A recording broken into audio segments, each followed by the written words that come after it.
നമ്മൾ ദിനംപ്രതി കേട്ടുകൊണ്ടിരിക്കുന്ന ഒരു സംഭവമാണ് സ്റ്റോക്ക് മാർക്കറ്റ് എന്നത്. പത്രദൃശ്യ മാധ്യമങ്ങളിലൂടെ എല്ലായ്പ്പോഴും നമ്മൾ സ്റ്റോക്ക് മാർക്കറ്റിനെ കുറിച്ചും അതുമായി ബന്ധപ്പെട്ട വാർത്തകളും കണ്ടുകൊണ്ടിരിക്കുന്നു. അതോടൊപ്പം ഒരുപാട് നിക്ഷേപ തട്ടിപ്പുകളെക്കുറിച്ചും നമ്മൾ കാണാറുണ്ട്. 10 ലക്ഷം രൂപ നഷ്ടപ്പെട്ടു, 20 ലക്ഷം രൂപ നഷ്ടപ്പെട്ടു, 1 കോടി രൂപ നഷ്ടപ്പെട്ടു എന്നിങ്ങനെയുള്ള വാർത്തകളും നമ്മൾ കാണാറുണ്ട്. ലക്ഷങ്ങളും കോടികളും നഷ്ടപ്പെട്ട കഥകളും നമ്മൾ കേൾക്കാറുണ്ട്. ഇതൊക്കെ സ്റ്റോക്ക് മാർക്കറ്റിൽ നഷ്ടപ്പെട്ട കോടികളാണോ? അതല്ലെങ്കിൽ സ്റ്റോക്ക് മാർക്കറ്റ് തന്നെ ഒരു തട്ടിപ്പ് കേന്ദ്രമാണോ? ഒരിക്കലുമല്ല. ഇന്ത്യൻ സമ്പദ് വ്യവസ്ഥയുടെ നട്ടെല്ലാണ് യഥാർത്ഥത്തിൽ സ്റ്റോക്ക് മാർക്കറ്റ് എന്ന് പറയുന്നത്. പക്ഷേ നമ്മൾ ചെയ്യുന്നത് സ്റ്റോക്ക് മാർക്കറ്റിൽ നിക്ഷേപിക്കാനെന്ന് പറഞ്ഞ് ഒരുപാട് ആളുകളുടെ കയ്യിൽ പണം കൊടുക്കുകയാണ് ചെയ്യുന്നത്.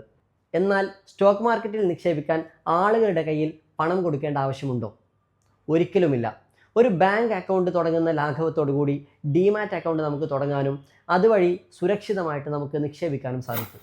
സ്റ്റോക്ക് മാർക്കറ്റിൻ്റെ പേരിൽ ഒരാളുടെ കയ്യിലും 1 രൂപ പോലും നിങ്ങൾ കൊടുക്കരുത്. നമ്മുടെ നിക്ഷേപം സുരക്ഷിതമായിരിക്കട്ടെ.